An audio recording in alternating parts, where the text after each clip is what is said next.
Entonces vamos a compartir pantalla. ¿Ah, sí? ¿Eso? Vamos a compartir pantalla. Americano.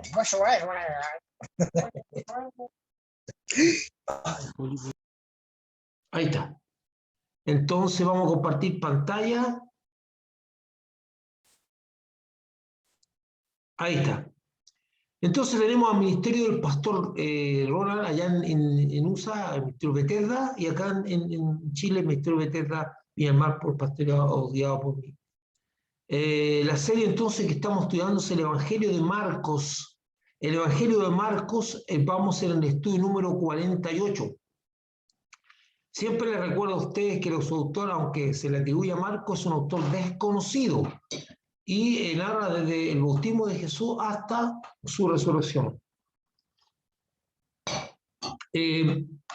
También el Evangelio de Marcos es sinóptico, dado que refleja una visión que tiene un paralelo en Lucas y en Mateo generalmente. No siempre en todos los libros, pero en estos dos libros, pero maneja una visión paralela. Y también se cree que fue escrito entre el año 60 y 70 después de Cristo.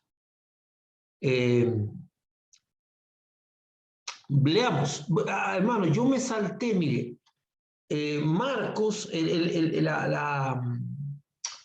la narrativa que vamos a tener hoy día, los textos o el tema, empieza en Marcos 12, que tiene que ver con la higuera y la maldición de la higuera, o lo que se dice maldición de la higuera, entre el 12 y el 14, y después se retoma el 20 y el 26, la misma temática. Por lo tanto, entre el 14 y el 20 yo me salté esa parte que la voy a tomar la próxima semana, porque quería completar todo y no dividir la temática. Así que voy a leer. Dice, al día siguiente, cuando salieron de Betania, tuvo hambre. No siempre habla de que Jesús tenía hambre, tuvo hambre. Y dice, y viendo de lejos una higuera que tenía hojas, fue a ver si tal vez hallaba en ella algo. Pero cuando llegó a ella, nada halló, sino hojas, pues no era tiempo de higos. Entonces Jesús dijo,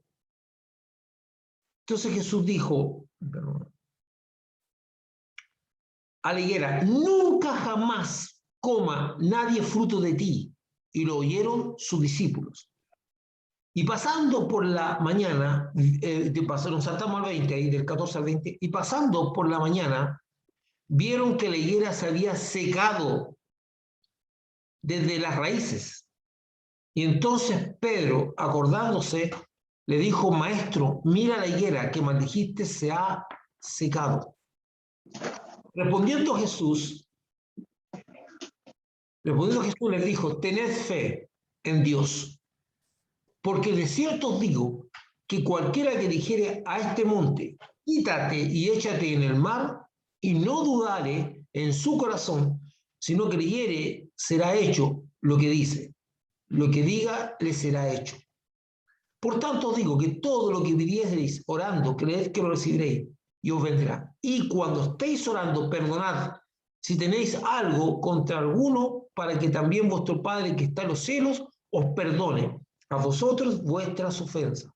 Porque si vosotros no perdonáis, tampoco vuestro Padre que está en los cielos os perdonará vuestras ofensas. Estos dos trozos de texto de la Biblia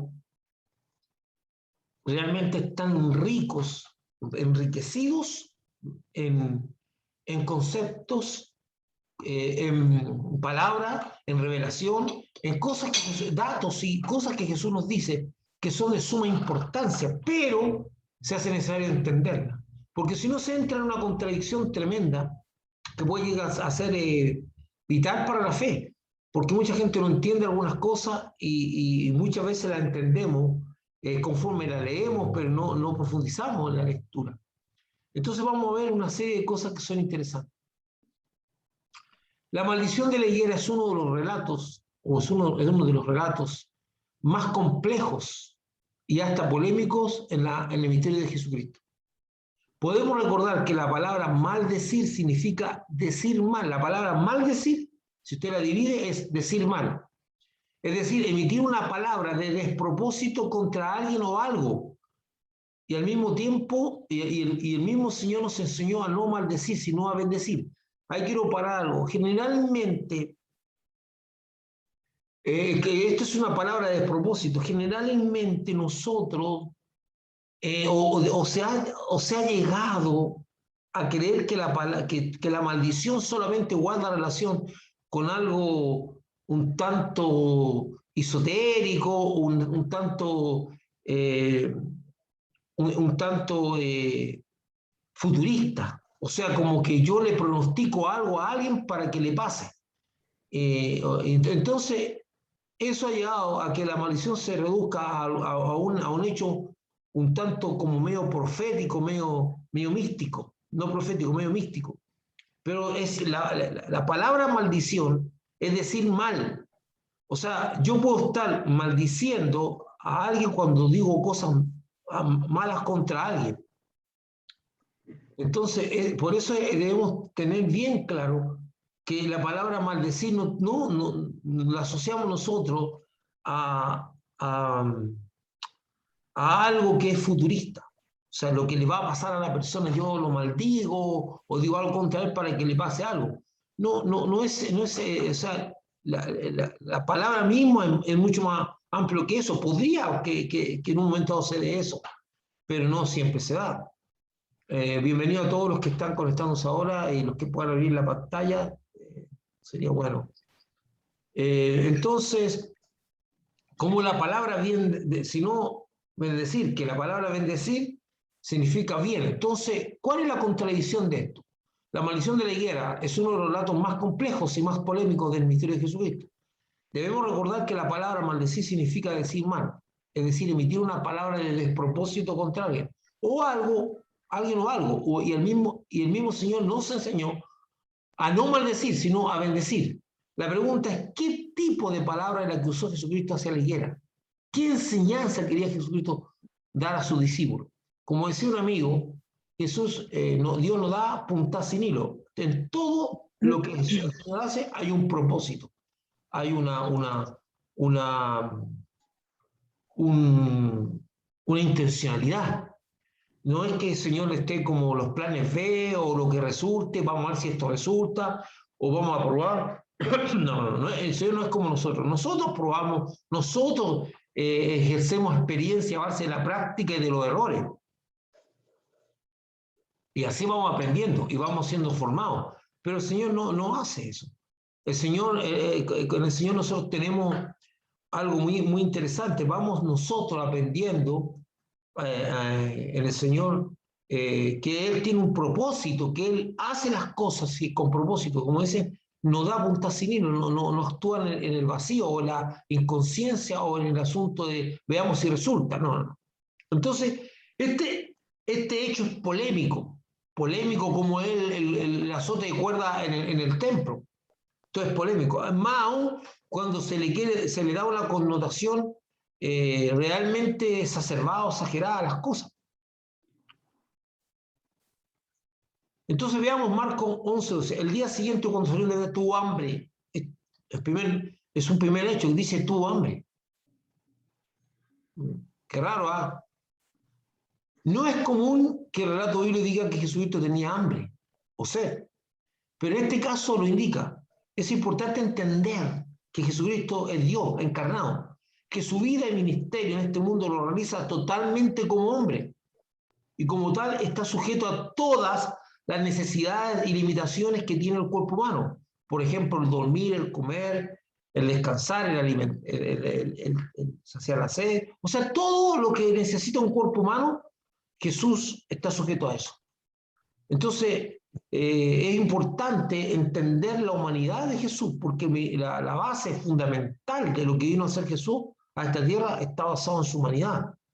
No vino como Dios, él estuvo como hombre, nació, tuvo un proceso impresionante siendo Dios. Bueno, la Biblia por eso dice que la Biblia que puede, por eso de tal manera Dios amó Dios al mundo, ¿verdad? Porque es una realidad que sí importa, entender que Jesús tiene una humanidad.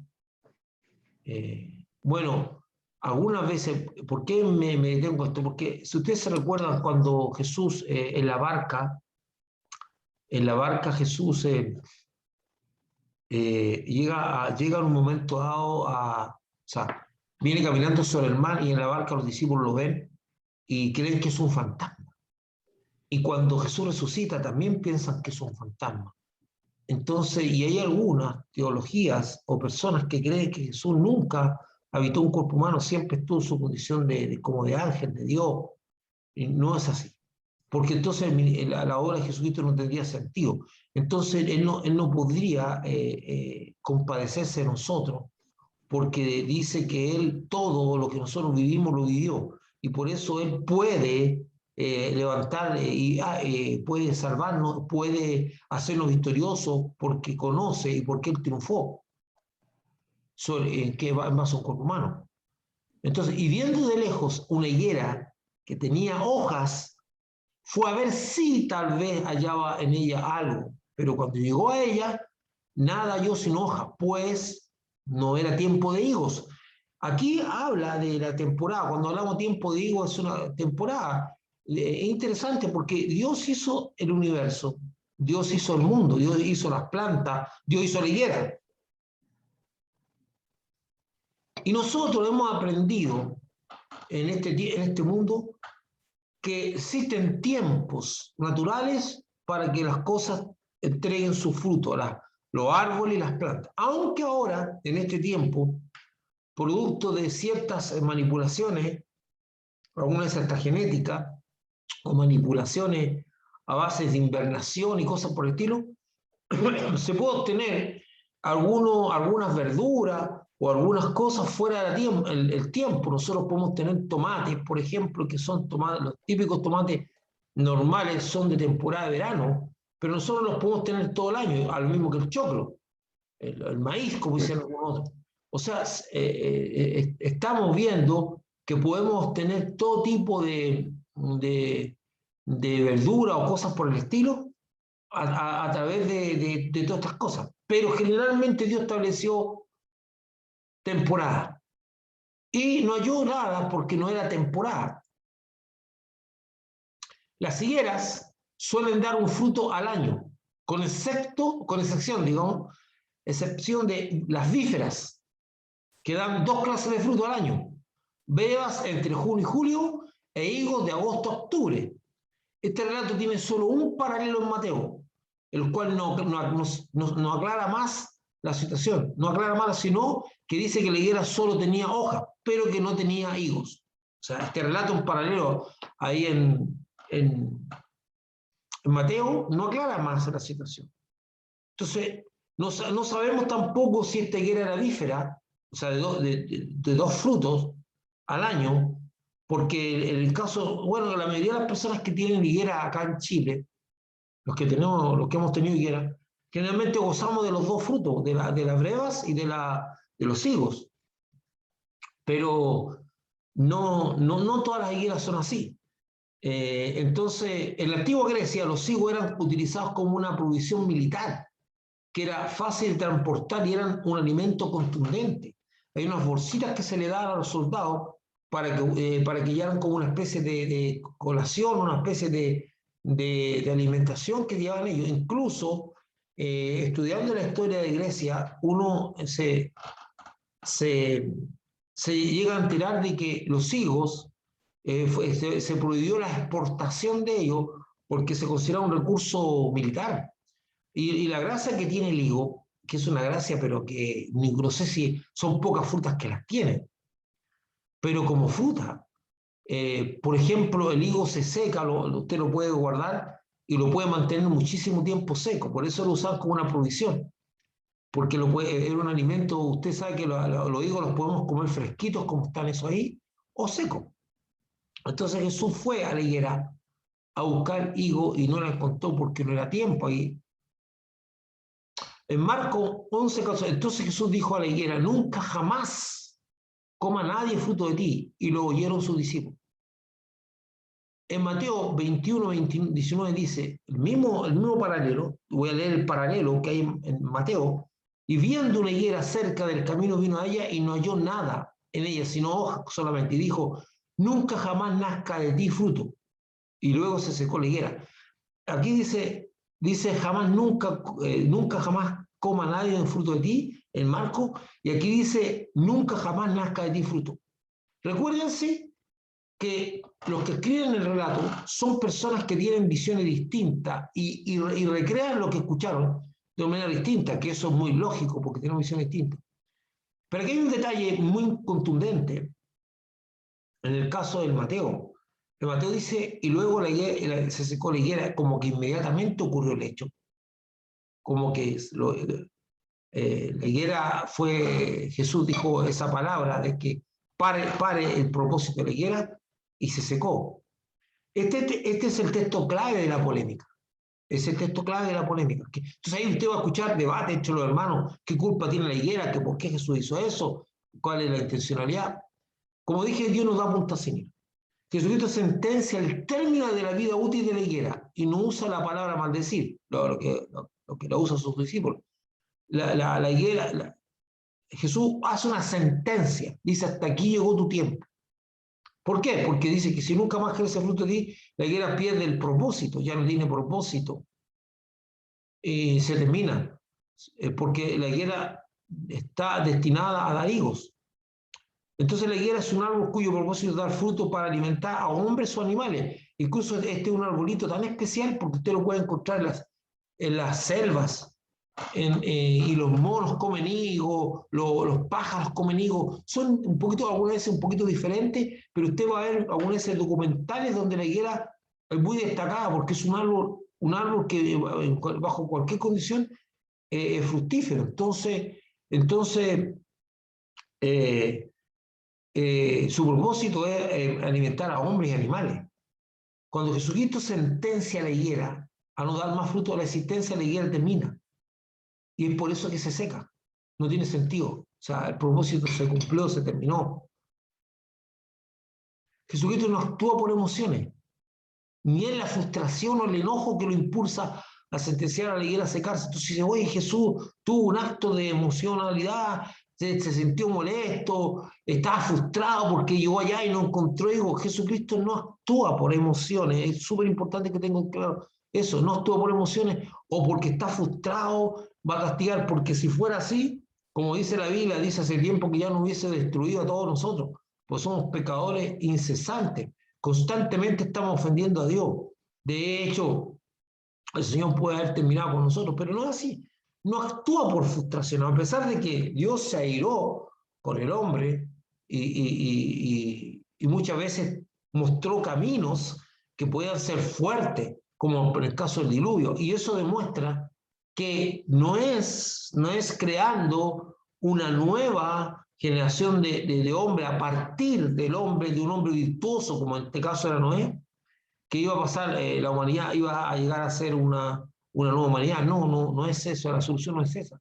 La semilla o el impulso del pecado está en nuestro corazón y fue revelado en el huerto del Edén. Y a partir de ahí dice, todos pecamos. Y dice, por cuanto todos pecamos, está el estudio de la gloria de Dios. O sea, es algo que está en nosotros. Entonces Jesús no actúa por frustración. Eso usted tiene que entenderlo perfectamente. No actúa por frustración ni enojo, lo impulsa a sentenciar a la higuera a secarse, sino que enseñará a los discípulos, va a tomar la higuera y la va a utilizar como un mecanismo de enseñanza. Y no cualquier enseñanza. De hecho, la enseñanza que va a ofrecer Jesús ahora tiene una importancia y una revelación tal que podría transformar la vida de cualquier persona.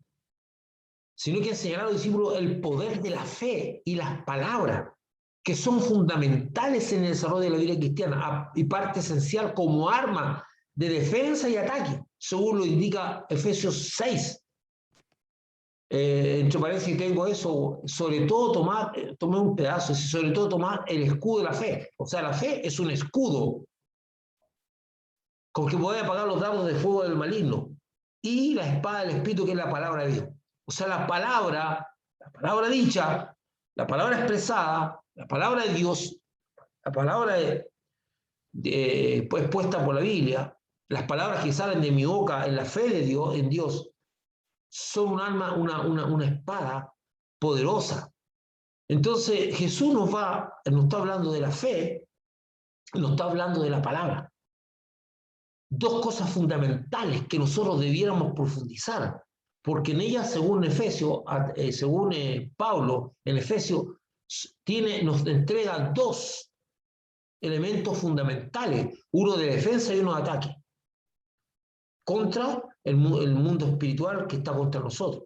Acuérdense que Pablo nos revela algo que no nos dejó de sorprender, donde se nos dice que nosotros somos soldados de Cristo, que nosotros tenemos que vestirnos de la armadura de Dios para estar preparados. Y primero, antes que nada, nos dice que no tenemos lucha contra carne y sangre, sino contra huestes espirituales de maldad en la región celeste. Para usar, dice, entonces, nos va a dar dos armas fundamentales, una de ataque y una defensa, para usar a nuestra contra los poderes malignos.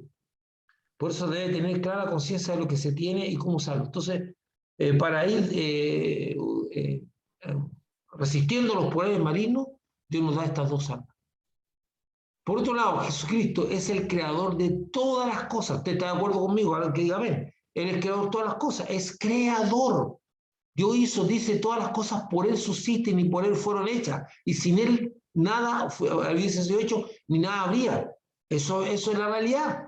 Entonces ustedes tienen que entender, algunas veces esta humanidad de Jesús, esto de Jesús, de andar con la tierra, caminar con sus discípulos, tomar forma humana, nos impide ver la magnitud de quién es Jesucristo.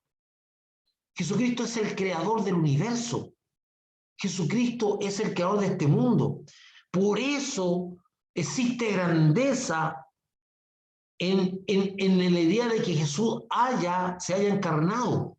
Por eso el texto ese, que es un texto cliché y que muchas veces usamos, porque de tal manera amó Dios al mundo que dio a su Hijo unigénito, claro que es sumamente relevante. Y dice, y el verbo fue hecho carne. O sea, la palabra, dice, y habitó entre nosotros. O sea, eso es algo extraordinario. Entonces, algunas veces, como vemos a Jesucristo caminar con los seres humanos, interactuar y estar en medio de nosotros, como que nos olvidamos que Él es el creador de todas las cosas. Jesucristo creó el universo, que conjuntamente con el Espíritu Santo se movía, dice, en este caso ordenó la tierra al moverse sobre la faz de la tierra el Espíritu de Dios. Y nosotros tenemos que entender qué pasó con la tierra, porque está desordenada y vacía. Sí, Dios es un Dios de orden, pero es un tema para otro momento, porque ya donde está Satanás y su demonio hay caos. Entonces, por otro lado, Jesús es el creador de todas las cosas, y Él hizo la higuera, o sea, Él la hizo, conoce la higuera, por lo tanto, sabía el tiempo cuando la higuera daba fruto, y no da. Entonces, toda esta situación tiene el propósito de capacitar y de equipar a su discípulo usando lo que ocurre con la higuera. O sea, Jesús no era un ignorante, porque Él hizo la higuera. Él hizo todo lo que hay en este mundo, lo hizo el Señor. Por lo tanto, no es que digo, uy, no tenía idea que no había higos, que no era temporada de higos, como nosotros.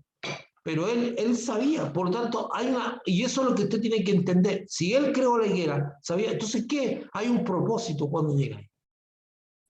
Marcos 11, el 20-21 dice, y pasando por la mañana vieron, ya el otro día, que la higuera se había secado desde las raíces.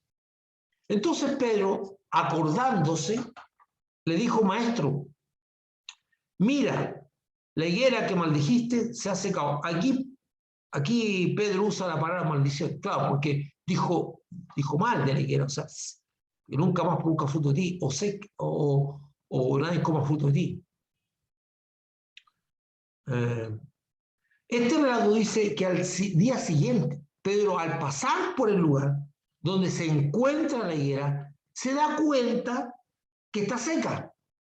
Sin embargo, el relato de Mateo dice que inmediatamente a las palabras de Jesucristo la higuera se secó, pero al parecer Pedro no lo percibió. Entonces, el tema de la higuera, no, el Señor ya no lo toca, no lo toma, ni actúa sobre ese tema de la higuera.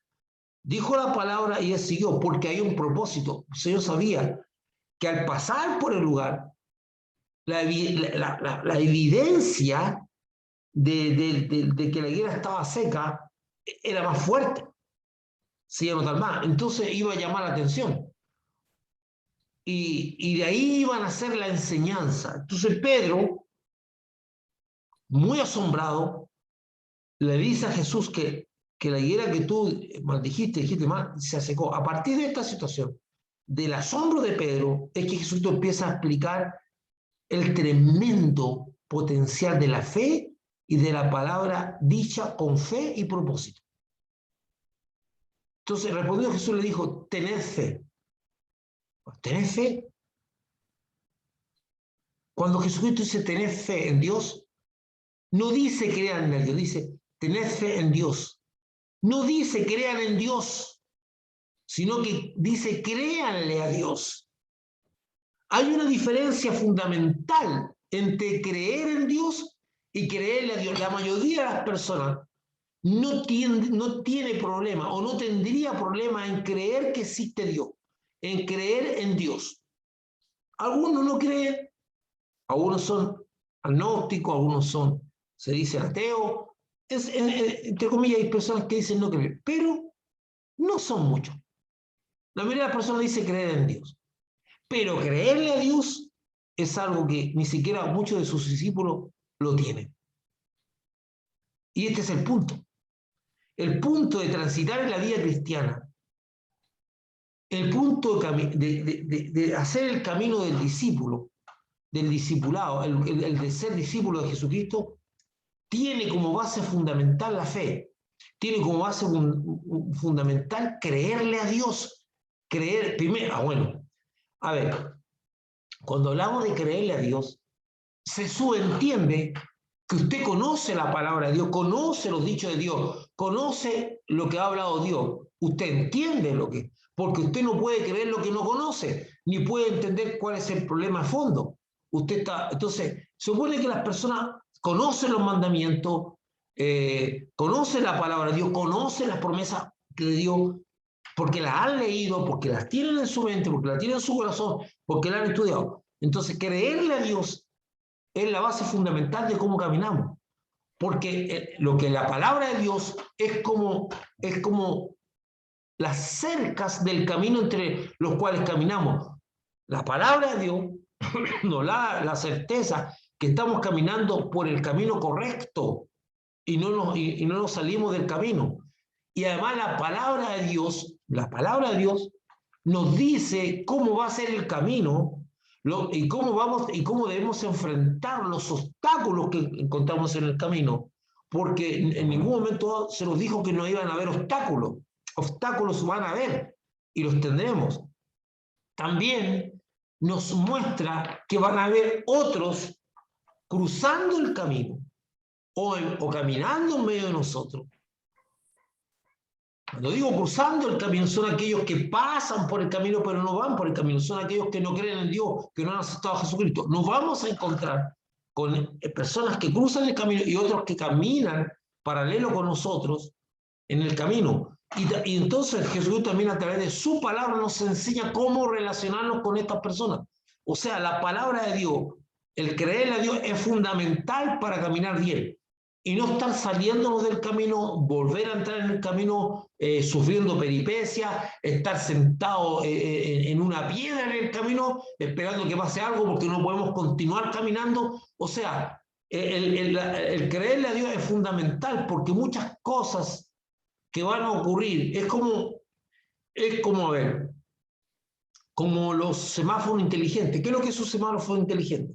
Un semáforo inteligente, o así se dice, son esos cartelitos que usted va a encontrar en la carretera que están diciendo en los próximos kilómetros hay un accidente, maneje con precaución. Le están diciendo Le están diciendo a usted que delante, a no ser a 4 o 5 kilómetros, se va a encontrar con una situación y tenga precaución. Le está advirtiendo. Usted no está viendo el accidente, usted no está viendo, pero dice, no, no, esto es una tontera, no, no creo que es así, y va y le mete fierro, como decimos, aceleración al vehículo, y cuando ya se encuentra que sí realmente hay un accidente, usted ya no tiene vuelta y a lo mejor se desborda, se sale del camino, su vehículo choca, no sé, pero estamos siendo advertidos. Ese fue el gran problema que hubo allá en el norte, chico,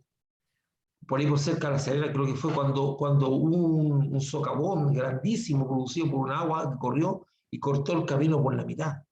Y empezaron a caer los vehículos, uno tras otro al socavón. Buses completos con pasajeros cayeron en ese socavón.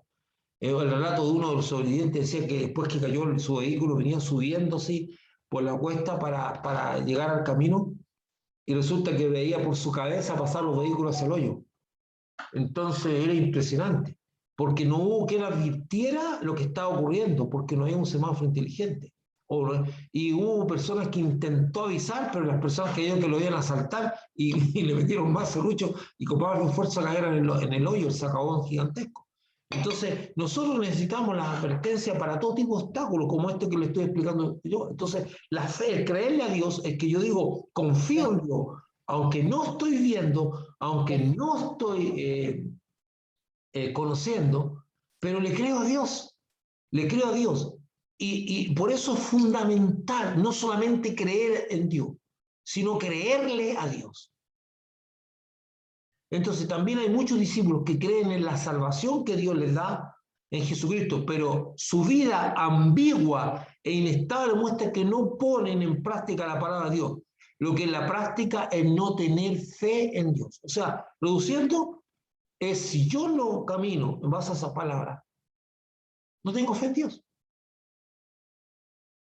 Marcos 11, 23 al 24. Dice, porque de cierto digo que cualquiera que eligiera este monte, quítate y échate en el mar, no dudar en su corazón, sino creyere que será hecho lo que dice, lo que diga le será hecho. Por tanto os digo que todo lo que pidiereis orando, creéis que lo recibiréis y os vendrá. Tenemos el asunto de la higuera y el poder de la palabra y la fe, y ahora Jesús habla e introduce nuevos conceptos, nuevas situaciones, y aumenta más aún lo que ya viene hablando. Y dice, ahora vamos a hablar de la oración, vamos a hablar del pedir. Dice, y vamos a hablar de la duda. El tremendo enemigo de que las cosas que nosotros pedimos se puedan realizar. La duda corta la fe, o sea, el poder de la fe, lo termina. De hecho, la duda esencialmente va haciéndote caer en un foso de desesperanza.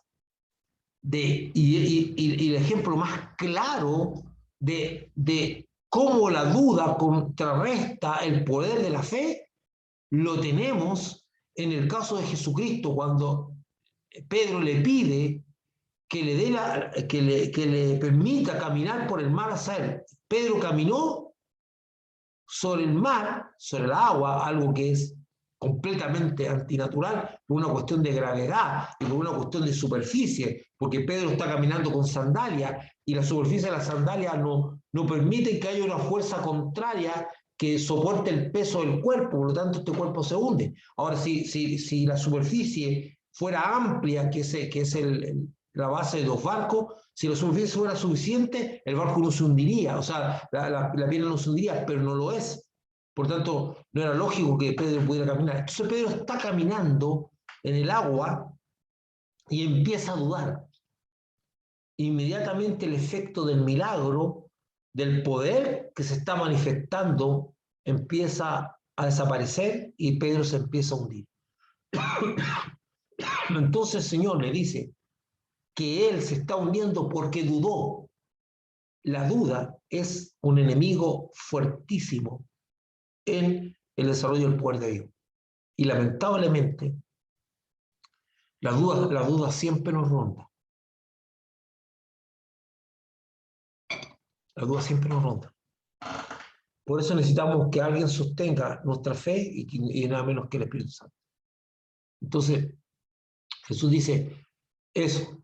Aquí Jesucristo nos entrega una revelación grandiosa que puede revolucionar nuestra vida y ministerio.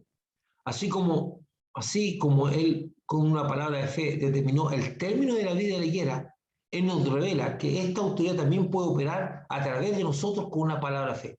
O sea, como Jesús dijo, nunca más de fruto, pum, y se secó, y se terminó la higuera, terminó la vida útil de la higuera. Dice, así como yo hice eso, con esta palabra de fe, ustedes pueden hacer lo mismo.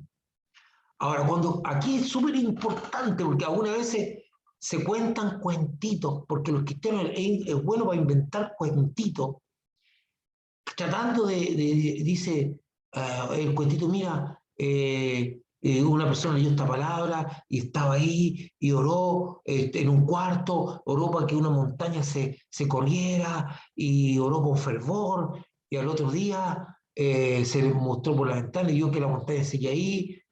Por favor, no nos metamos con esos cuentos para ejemplificar la fe. Esos cuentos calzan hasta en lo ridículo y hasta ofensivo a Dios. Entendamos lo que estamos leyendo. Cuando Jesucristo dice que si no dudase podía decir a este monte, desarraígate y échate en el mar, no se refiere al monte físico. ¿Por qué? Ya que no es el propósito de Dios, no es cambiar la geografía de la creación, que él mismo dice que la hizo buena en gran manera. O sea, no hay ni un monte que esté mal puesto, no hay ningún cerro que está en un lugar que no corresponde. Jesús dice que todo lo hizo bien, y cuando terminó de hacer el mundo, dijo, y vio Dios que eran buenas todas las cosas. Por lo tanto, no hay ni un monte que esté mal ubicado, como para decir, oye, échate en el mar. Todo está bien ubicado, todo está donde corresponde. Por lo tanto, Dios nos está refiriendo, ¿se imaginan que cada cristiano caprichoso empezara a orar para que se aplanara la tierra y empezaran a haber montañas donde no tienen que haber y agua? Eso sería un desastre, hermano. Yo creo que si el diablo dejó la tierra desordenada y vacía, nosotros dejaríamos algo terrible. Si empezáramos a mover montes para allá y para acá. No está refiriéndose a eso. No se está refiriendo a eso, sino que se refiere a que si tuviéramos fe y no dudáramos, podríamos ordenar a cualquier obstáculo tan grande como una montaña, o sea, tan complicado el obstáculo, que se opone a que cumplamos el propósito de Dios, que desaparezca de nuestro camino. Porque el propósito de Dios, vamos en pro del propósito de Dios. Entonces, algunas veces se levantan obstáculos tan grandes, de todo índole, que impiden que nosotros podamos cumplir ese propósito. Y nosotros, en el nombre de Jesús, ordenamos que ese obstáculo no se está refiriendo a montaña física para ir haciendo cambios. El único que tiene el plan global del mundo, el que lo hizo, el que tiene claro que es lo que debe estar donde está, es Dios. Es importante entender que lo que pedimos debe estar alineado con la voluntad de Dios, y la voluntad de Dios se conoce a través de su palabra. ¿Y cómo yo puedo conocer la voluntad de Dios? Su palabra. La mayoría de la gente que dice ignorar la voluntad de Dios es porque no lee la Biblia, y si la lee llega a la pura lectura, ni siquiera la estudia.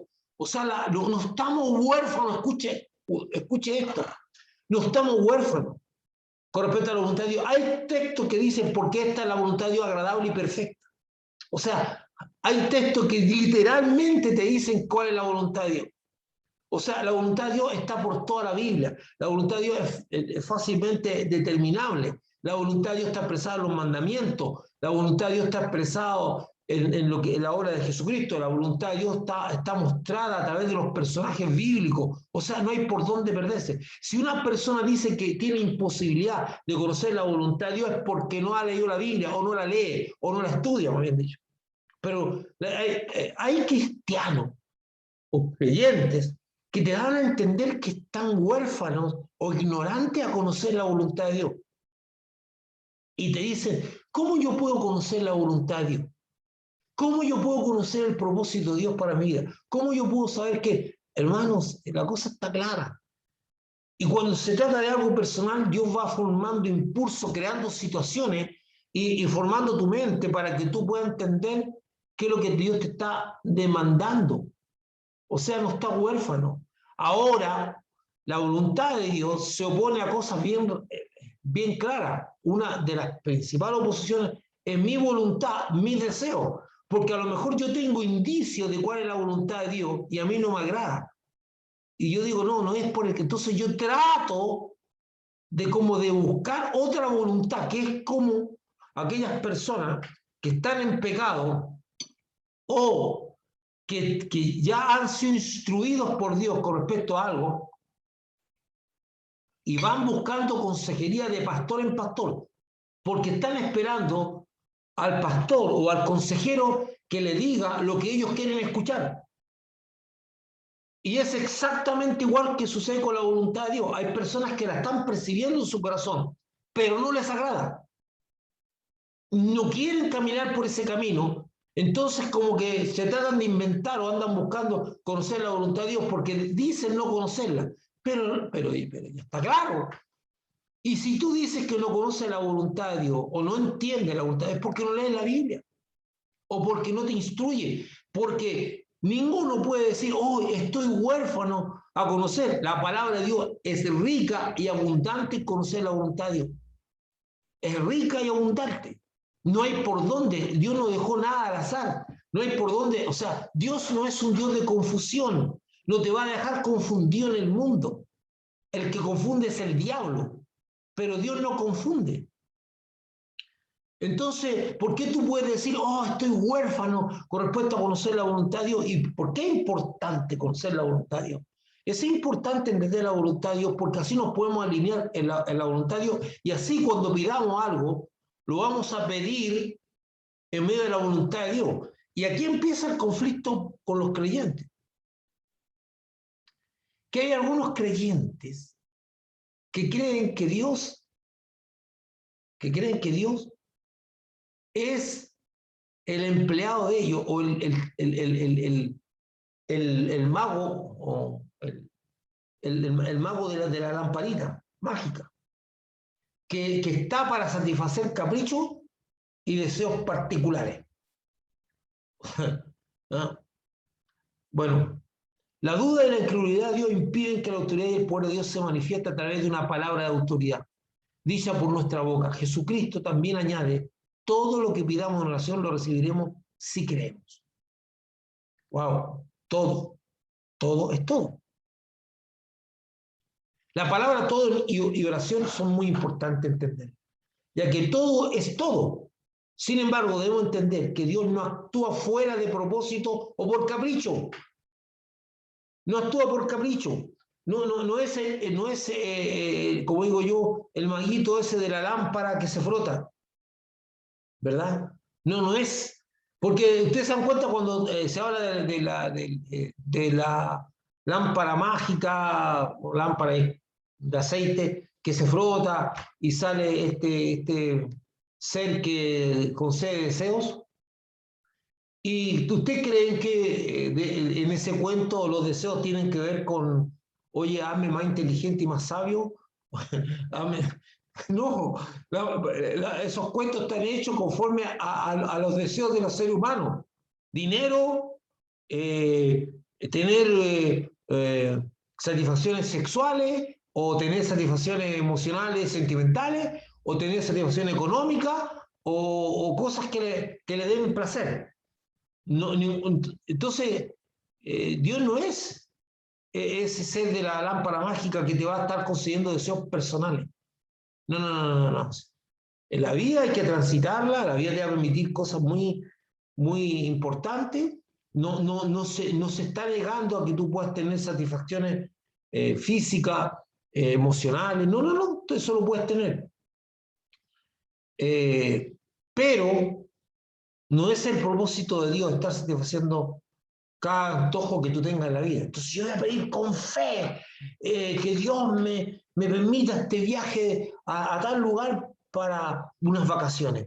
O Señor, tú sabes que yo añoro o deseo, que hay una publicidad por ahí de Hyundai que el tipo dice que el auto le gusta y lo desea hasta que como que el auto lo está siguiendo, le está hablando, ¿sí? No sé, yo quiero, no. Entonces yo le pido con fervor a Dios que me gane el loto. Y como él dice, todo lo que pida, ese todo tiene que ver con la voluntad de Dios, tiene que ver con los propósitos de Dios. El ser humano, nosotros, sin Dios, estamos condenados a morir espiritualmente. Mire, nosotros somos los únicos seres humanos, o sea, los seres humanos somos los únicos que podemos pedirle a Dios que nos dé una cuerda para ahorcarnos. Algunas cosas que podemos estar pidiéndole a Dios, que en la práctica pueden ser que nos den muchas satisfacciones, en la realidad pueden ser el veneno que nos destruye. Porque muchas veces hay cosas que ni siquiera sabemos cómo manejar. Y esto es muy interesante, porque hay gente que de alguna manera, de la noche a la mañana, no bajo un proceso de un desarrollo, de un esfuerzo, de un trabajo, se hace rica y un golpe de suerte. Y como en la vida, muchas veces lo que llega fácilmente se utiliza mal. Muchas personas han destruido sus vidas por esas cosas. O sea, algo que podía haberle traído beneficio, algo que podía haberle beneficiado, termina destruyendo. Entonces, no siempre sabemos, por eso dice que debemos pedir conforme a la voluntad de Dios, y el Espíritu mismo dice que nos ayuda en nuestra debilidad, porque cómo hemos de pedir como conviene, no lo sabemos. Y dice que el Espíritu nos ayuda en nuestra debilidad. Entonces la oración efectiva, conforme a Jesucristo nos enseñó, no es algo común entre los creyentes. La oración requiere condiciones de intimidad que se procuran y trabajan conforme a lo que dice Jesucristo. Sobre la oración en el Getsemaní, el espíritu a la verdad está dispuesto, pero la carne es débil. O sea, la oración no es algo que emocione a las personas. Estar con los ojos cerrados en un cuarto, hay personas que no aguantan 2 minutos. Hay unos que ni siquiera aguantan 1 minuto. Porque la oración es una disciplina que se cultiva y se aprende y se desarrolla, no es algo mágico. No es, entonces las personas dicen, no, entonces dicen, oh, pero es que yo le pido a Dios, pero que tú no tienes una oración efectiva porque nunca desarrollaste una oración efectiva. El Señor te enseñó a orar efectivamente. Hay oraciones de unas personas que son realmente una pena, porque son el cumplimiento de un deber, pero no tienen intencionalidad. Esas oraciones desabridas que eso se hace por cumplir. Y no estoy calificando las intenciones, que usted dice, pastor, ¿quién usted va a saber lo que está en el corazón? No soy nadie para saber lo que está en el corazón de la persona. Pero la evidencia algunas veces son claras y precisas. Y de hecho, como dice el pastor Oscarito Dopa tenía un dicho que a mí me gustaba mucho y decía, el que ora mucho en público es porque ora poco en privado. Y el anciano le daba al clavo. O sea, entonces hay personas que tú le dices, por favor, usted puede pedir por tal cosa, y eso se ve hasta en la familia. Usted le dice, vamos a darle gracias a Dios por los alimentos. No, darle gracias a Dios por los alimentos. Y de repente un miembro de la familia se manda una oración por todas las cosas y la comida enfriándose. A mí de repente a mí me dan ganas de cortar la cosa y ponerme a comer nomás y ya se acabó, si se puso latero. ¿Y por qué está? Porque no es el momento, no se le pidió que orara por esas cosas. ¿Y por qué está haciendo? Porque no ora mucho en privado. Entonces todo lo que no ora en privado lo quiere orar en público. Y es lo mismo que dice Jesucristo, que dice, pero tú cuando oras entra a tu cuarto y cerrada la puerta, le hablas al Señor y dice que el Señor que ve en lo privado te compensará en público. O sea, El Señor enseña mucho de cómo tiene que ser nuestra vida de oración y nos enseña cómo el Espíritu Santo, si le pedimos, nos ayuda. La relación que tiene la gente con el Espíritu Santo es mística también. No entiende que el Espíritu Santo es una persona, no entiende los secretos del Espíritu, no entiende las indicaciones que Jesús dejó. Dice, no dejaré huérfano. Dice, cuando yo me vaya, dice, te conviene que yo me vaya porque vendrá el Espíritu Santo que guiará toda verdad. Pues, dice, porque tomará lo mío y yo se lo hará saber. Entonces, hay personas que creen que estas cosas son imputadas, o sea, se dan por sí solas. A ver. ¿Dónde dice la Biblia que el Espíritu Santo tiene la obligación de guiarte a toda verdad y tiene la obligación de enseñarte? No. Ninguna profesora le puede enseñar a un alumno que no quiere aprender. El alumno tiene que ir a la clase, tiene que pescar su cuadernito, tiene que tener su elemento y tiene que tener disposición a preguntar. Entonces, como la relación que tenemos con el Espíritu Santo es mística muchas veces y no hacia una persona, nadie le dice, Espíritu Santo, Jesucristo dijo que tú me ibas a enseñar y yo necesito que tú me enseñes sobre la oración. No le piden, porque es una relación mística. Entonces, es que, pastor, es que yo tengo el Espíritu Santo dentro de mí. Amén, gloria a Dios. Está sellado por el Espíritu Santo, pero el Espíritu Santo no es solamente sello. El Espíritu Santo es bautismo, Él bautiza. Él es elemento de bautismo. El Espíritu Santo es consolador. Y todas esas cosas hace mucho más, pero tú tienes que pedirle, porque es una persona. Tienes que aprender a relacionarte con el Espíritu Santo como un amigo, como una persona. Y no tratarlo ni ignorarlo. Ni decir ya me selló y listo. Entonces, las cosas se dan por hecho. Entonces, que el Espíritu Santo tiene la obligación de enseñarme. ¿Por qué el Espíritu Santo tendría la obligación de enseñarle a alguien y perder el tiempo con alguien que no quiere aprender? Con alguien que solamente quiere sacar provecho de ser cristiano, quiere tener los beneficios de ser cristiano, pero no quiere transitar el camino angosto. Hay cristianos que quieren andar por el camino ancho siendo cristianos. No, hermano. Jesucristo dijo que eso no anda así. No anda así. Dice, procurar entrar por la puerta estrecha y que transitar por el camino angosto. Porque ancho y espacioso es el camino a la perdición. Y muchos andan por él. Entonces hay gente que quiere andar por el camino de ancho siendo creyente. No va así eso. Eso no anda así. No es lo que Jesús nos dijo, no es lo que Jesús nos enseñó. No anda así la cosa. Y lo mismo, ¿por qué el Espíritu Santo tendría la obligación de enseñarte si tú no quieres aprender? Y si tú no le pides, trata al Espíritu Santo como persona. No digas que es una persona porque te lo enseñaron. Es persona, pero tienes que tratarlo como persona. Invisible, que no se toca, pero es persona. Que está en todo lugar, pero es persona. Nunca deja de ser persona. Y de hecho tiene los 3 elementos que constituyen la base de una persona: sentimiento, voluntad e intelecto. Dice que el Espíritu Santo se contriñe, que se entristece, sentimiento. Dice que el Espíritu Santo escudriña aún lo profundo de Dios, es intelecto. Y dice que el Espíritu Santo reparte como Él quiere los dones, tiene voluntad. Son los 3 elementos que hacen que el ente se constituya en persona, los 3 elementos. Un animal no es una persona porque puede tener intelecto, un grado de inteligencia, puede tener sentimientos porque lo expresan los animalitos, pero no tiene voluntad, actúa por instinto. Por lo tanto, no es persona. Tú eres persona porque tienes los 3 elementos. Perdón que me aparte un poquito, pero a medida que voy tocando cosas quiero ir aclarando para que tú lo vayas entendiendo. Entonces, relaciónate con el Espíritu Santo. Entonces, yo no sé cómo orar. No sabes cómo orar porque no has querido aprender. Entonces, Jesús está hablando de que lo que pidamos en oración. Entonces, son pedir, que vamos a pedir conforme a la voluntad de Dios, y cómo hacemos la oración.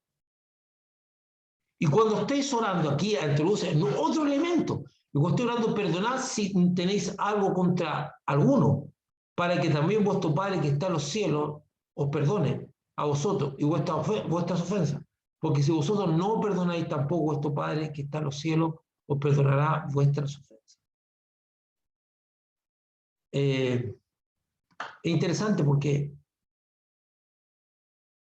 hay dos momentos que Jesucristo se refiere a esta situación. Primero dice, si tú te postras para el templo para presentar tu ofrenda, vas a, y estando para ofrendar, te das cuenta que te recuerdas de que alguien tiene algo contra ti, vas y lo arreglas para que Dios te reciba la ofrenda. Es cuando alguien tiene algo contra mí. Pero aquí está hablando cuando yo tengo algo contra alguien. Están las dos situaciones. Una situación es que mi ofrenda, ya sea una ofrenda de alabanza, ya sea una ofrenda de dinero, cualquier tipo de ofrenda, no es aceptable si yo me recuerdo que alguien tiene algo contra mí y no procuro arreglarlo. Debo arreglar las situaciones que yo sé que... Pero ahora, eso con respecto a la ofrenda, pero ahora introduce un segundo elemento que dice, si yo tengo algo contra alguien, tengo que arreglarlo, si no mi oración no pasa del techo. Uno, mi ofrenda no es recibida, y en la otra, mi oración no es contestada. ¿Aló? Entonces, normalmente nos referimos a que si alguien tiene algo contra ti, arreglo, bueno, pero esto también es importante, hermano. Las dos están ahí. Si alguien tiene algo contra ti y si tú tienes algo contra alguien. Dice, y si tenéis algo contra alguno, para que vuestro Padre que está en los cielos os perdone a vosotros vuestras ofensas. Porque si vosotros no perdonáis, tampoco vuestro Padre que está en los cielos os perdonará vuestras ofensas. Secreto súper importante para que usted pueda entender cosas que le están pasando en su vida. Por último, Jesucristo advierte que de la necesidad de quitar cualquier estorbo que haya en la oración que le dirijamos a Dios, porque de otra manera no será efectiva. ¿Escuchó? No es efectiva la oración. El principal estorbo que tiene la oración es el rencor, la falta de perdón. Muchas veces no sabemos por qué nuestra oración pareciera que no traspasa el techo de nuestra casa, que no llega a Dios, y olvidamos lo que dice la Biblia sobre el rencor. Entonces la gente dice, pero ¿por qué Dios no me contesta la oración? Y yo oro, y oro, y oro, y oro, y oro, y oro. Te lo está diciendo ahí. La oración tuya no va a pasar del techo de la casa mientras tú no perdones y arregles lo que tengas que arreglar con una persona. Y entonces usted puede entender que muchas cosas que no son efectivas en nuestra vida, porque no cumplimos la palabra de Dios. Quizás cuántas oraciones no son contestadas por eso. Por otro lado, el Señor Jesucristo nos advierte que podemos convertirnos en deudores de Dios al no perdonar. Dice, si tú no perdonas, yo tampoco te perdono. Ah, pastor, le voy a perder la salvación. El problema de la deuda con Dios es que la deuda se cobra en este mundo. Aunque Dios mejor te perdona todos tus pecados, la falta de perdón no solo estorba nuestra oración, nos hace deudor de Dios, que nos pone en una cárcel espiritual, que nos priva, que nos priva de la libertad del alma y nos puede consumir en amargura. Hermano, voy a decir algo que suena un poco complicado. Yo he entrado a iglesias, a congregaciones, donde mirar en la cara a algunos creyentes, usted pregunta si son hijos de Dios. Reflejan la amargura, reflejan, como dice, la Biblia dice que el reino de Dios no consiste ni en comida ni bebida, sino en justicia, paz y gozo. Usted llega a lugares donde no ve justicia, no ve paz, ni ve gozo. No ve nada de eso. O sea, hay iglesias donde usted entra y hay personas que reflejan la amargura y hasta el rencor por los ojos, su manera de ser. Entonces, ¿qué pasa con esta persona? ¿Por qué está así? ¿Por qué siendo creyente debería estar rebosando? El Señor debería reflejarse. Y dice, no, esto es un falso creyente, hermano. Esa es la respuesta fácil. Todo el mundo que no cumple con los estándares es un falso. No, algunos son personas que siendo creyentes no han entendido que tienen que cumplir ciertas condiciones que se dio, como por ejemplo, perdonar. Porque si tú no perdonas, Dios no te perdona. Y si Dios no te perdona, según el relato bíblico, tú entras en una cárcel espiritual hasta que pagues. Y si estás en una cárcel espiritual, te va a estar privado de una verdadera libertad interior y te vas a consumir en amargura. Y por eso muchos creyentes están llenos de amargura porque no perdonan. No perdonan. Y algunos están en una cárcel espiritual. El estudio de hoy día ha sido realmente demasiado contundente con respecto a conceptos. He pasado por muchas cosas que Jesús en un relato tan corto a partir de una higuera nos enseñó muchísimo, hermano. El propósito de Dios no era que nosotros nos escandalizáramos con la maldición de la higuera, sino que toma la higuera para mostrar el poder de la palabra. Porque la higuera fue instrumento de Dios. Porque Jesús no actúa en ira ni en frustración. Jesús no se sentía frustrado. ¡Ay, tengo hambre y no voy a comer! Entonces esta higuera no me dio lo que yo tenía que dar, que lo que me tenía que dar. No actúa bajo esa manera. Sino que toma la higuera y la usa para mostrar el poder de la palabra de Dios. Y va a otras cosas más, hacia la fe, hacia la duda. No dudar es en tu corazón. Cosas que la única manera de sacar la duda del corazón es incrementar nuestra relación con Dios. Porque mientras más conozca a Dios, más crece su fe. Es lo mismo que ocurre cuando nosotros tenemos una relación con una persona. Mientras más conocemos a esa persona, más podemos ir confiando en ella. Y la confianza se da en forma natural. La fe también se da en forma natural entre medida más intimamos con Dios. Y la duda siempre va a estar con la duda, el espíritu de liarco, espíritu de incredulidad o de duda. Está siempre ahí rondando. Y es el Espíritu Santo el único que lo puede derrotar. Usted por sí mismo no puede derrotarlo. Porque la duda no es que usted diga voy a dudar, o ya hoy día me levanté con ganas de dudar. No, la duda aparece. Y la duda es una manifestación, la duda es una manifestación de que me estoy distanciando de Dios. Que estoy enfriándome en mi relación con Dios. Hay semáforos, hermano. Hay semáforos que nos indican. La duda, por ejemplo, es un semáforo. Cuando usted empieza a aparecer la duda en tu corazón, te dice, oye, espera un poquito, empieza a reconciliar tu relación con Dios, quiere decir que te está enfriando. O cuando yo empiezo a actuar de una manera que digo, ¿y por qué estoy actuando así si yo no soy así? Es un semáforo. Cuando yo digo una palabra indebida, una contestación impropia que no es propio de mi vida, son semáforos. Algo está pasando en tu interior, hay que arreglarlo, te estás alejando, te estás distanciando, estás dando cabida a cosas. Son semáforos que se encienden. Mis queridos hermanos, espero que haya sido edificado en este estudio.